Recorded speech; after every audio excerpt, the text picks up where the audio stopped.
My name is Diane, and I am 68 years old. I had settled into the quiet deception that stillness was peace. The part of me that truly burns, that aches with anticipation, had been long retired. The volume of my life turned down to a whisper.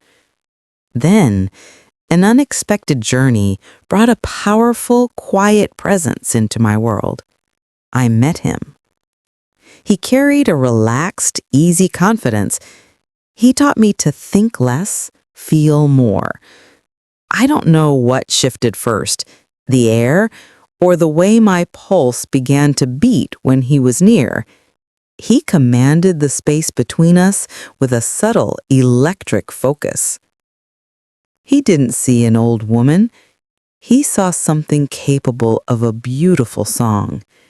He looked straight into my eyes, not past me, not around me, but to me. That was the trigger.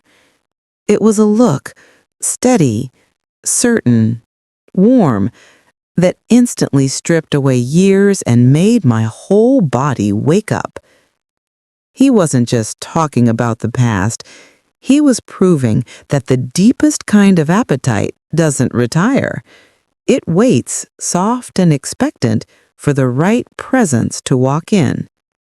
And one evening, he reached across the table and took my hand, slow, gentle, certain. The world didn't just shift that day, it burned, fiercely, suddenly, proving that love just needs the courage to turn the page and find its new shape. When you reach this age, people start talking to you like you're a fragile antique, something to admire but not to touch. I hate that. I'm not fragile. A little dented, maybe, but not broken. I've lived most of my life in Iowa, in a quiet house at the edge of a cornfield. My husband, Tom, passed away 5 years ago.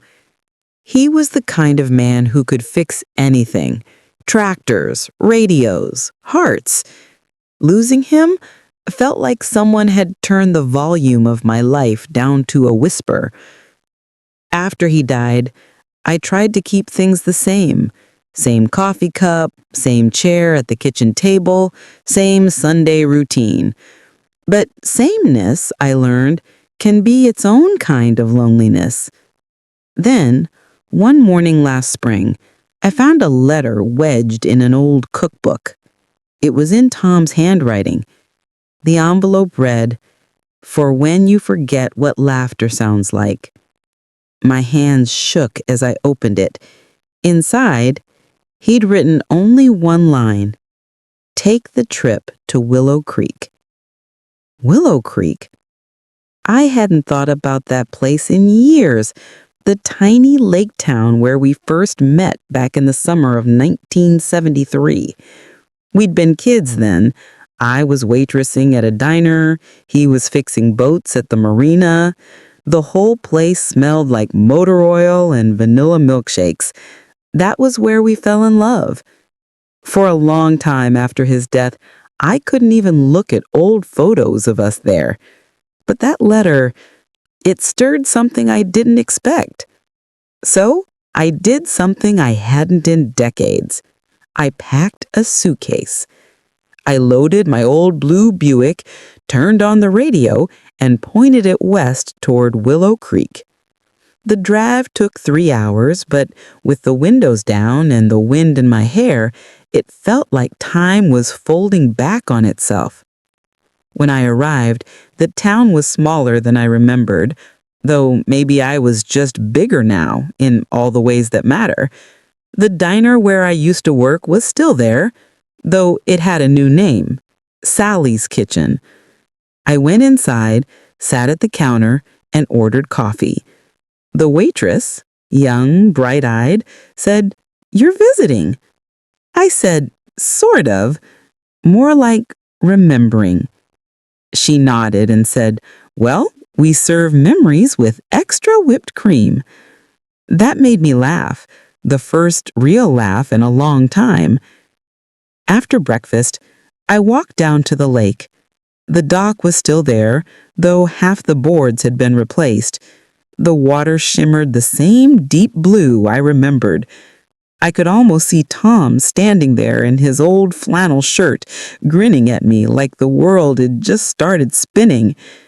I sat on the edge of the dock, toes brushing the water, and whispered, "You told me to come, Tom. I'm here." And for a moment, the wind picked up just enough to ripple the lake, soft, like an answer. I stayed at a small bed and breakfast on Main Street. The owner, Evelyn, was a widow too. She had kind eyes and a laugh that filled the whole house. She said, "People come here to remember. Sometimes they leave having found something new." That night, as I sat in the little parlor sipping tea, a man about my age came in carrying a guitar case. He nodded politely. "Mind if I sit?" I said, "Not at all." He introduced himself as Jack, a retired music teacher who played at local events. He had that relaxed, easy confidence people get from years of performing. When he opened the case, he said, "I always practice after dinner. Helps me think less, feel more." He started strumming softly, an old tune I recognized from my youth, "If You Could Read My Mind." The sound filled the room, warm and gentle, and before I knew it, my eyes were wet. He stopped. "You okay?" I smiled through the tears. That song was playing the night I met my husband. Feels like it followed me here. He nodded. Good songs have a way of doing that. Over the next few days, Jack and I kept running into each other. At breakfast, by the lake, in the little antique shop that smelled of dust and cedar. He was easy to talk to. We traded stories like old postcards, pieces of the past, faded, but beautiful. One afternoon, as we walked by the water, he asked, "So, what brought you back to Willow Creek?" I hesitated, then told him about Tom's letter. He listened quietly, then said, "Sounds like he wanted to make sure you kept living." "Maybe," I said, "but it's strange, you know. Being here without him feels like wearing someone else's shoes." Jack smiled. "Maybe it's not about filling his shoes. Maybe it's about walking far enough to find your own again." His words stayed with me all evening. That night, I stood by the window of my room looking out at the lake under the moonlight. For the first time in years, I didn't feel stuck between what is and what's gone. I just felt here. And maybe, just maybe, that was the beginning of something new. The next morning, I woke to the smell of fresh coffee and rain. The world outside my window was wrapped in a soft gray mist, the kind that makes everything feel like a memory. Evelyn had set out breakfast in the dining room, pancakes, bacon, the works. Jack was already there, reading a newspaper and humming to himself. When he saw me, he smiled. "Morning, traveler." I smiled back. "Morning, musician." He poured me a cup of coffee without asking. "So," he said, "what's on your agenda today?" "I was thinking of visiting the old boardwalk," I said. "Haven't been there since I had a waistline." He laughed. "Mind if I tag along? I could use the walk and the company." And that's how we spent the day, walking along the quiet boardwalk, talking about everything and nothing. He told me about his late wife, Linda, who passed from heart failure 6 years ago. She loved the lake, he said softly, said it reminded her that even when things seem still, life's always moving underneath. I told him about Tom, how we met, how we built our home, how I used to leave notes in his lunchbox. We both smiled at our memories, not out of sadness, but out of gratitude. It was strange, but comforting, sharing the ghosts of our past with someone who understood what it meant to still love them. That evening, we sat on a bench near the water as the sun went down. The sky turned every shade of gold and pink. Jack looked at me and said, You ever noticed how sunsets feel like second chances? I tilted my head. How do you mean? Well, he said, no matter how bad the day's been, the sky always finds a way to make it beautiful at the end. I thought about that for a while. Then maybe that's what we are, sunsets. A little slower, a little softer, but still beautiful. He smiled. You might be right about that. When we walked back to the inn, the air smelled of lilac and rain-soaked earth. For the first time in years, I wasn't afraid of tomorrow. The next day was the Willow Creek Summer Festival. Live music, pie contests, laughter spilling out from every corner. Evelyn insisted I go. She said it's good for the soul. So I went. And of course, Jack was there, guitar in hand, playing under a white tent near the lake. When he saw me, he motioned me closer. You made it, he said, smiling wide. I heard there was pie, I replied. He laughed. I'll make sure you get the first slice. Then he started to play a song, one I didn't recognize at first, but the melody was gentle and familiar. When he began to sing, I realized he was playing If You Could Read My Mind, the same song from the night we met.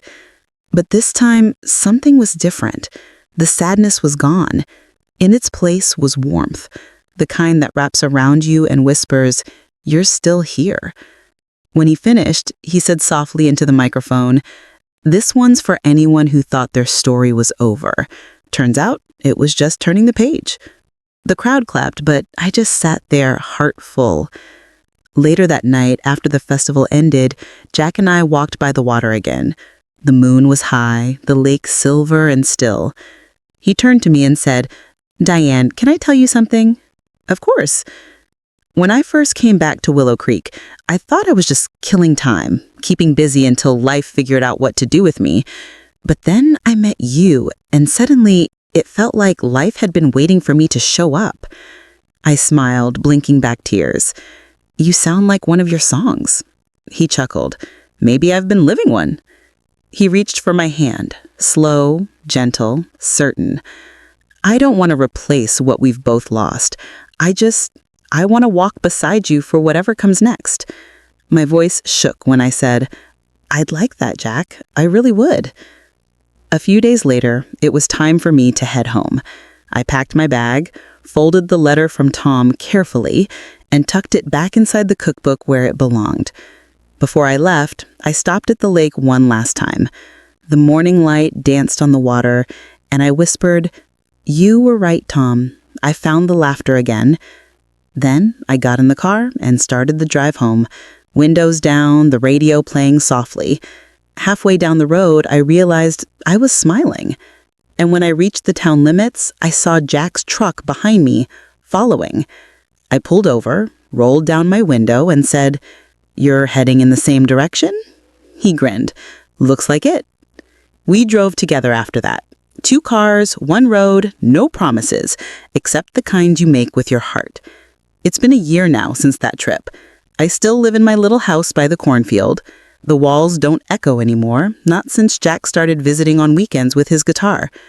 Sometimes when he plays by the window, I close my eyes and feel Tom's presence, as if he's somewhere smiling, proud that I kept the promise I didn't know I'd made, to keep living.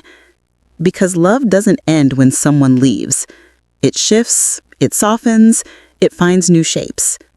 And sometimes, if you're brave enough to take the trip, it leads you right back to where you were always meant to be.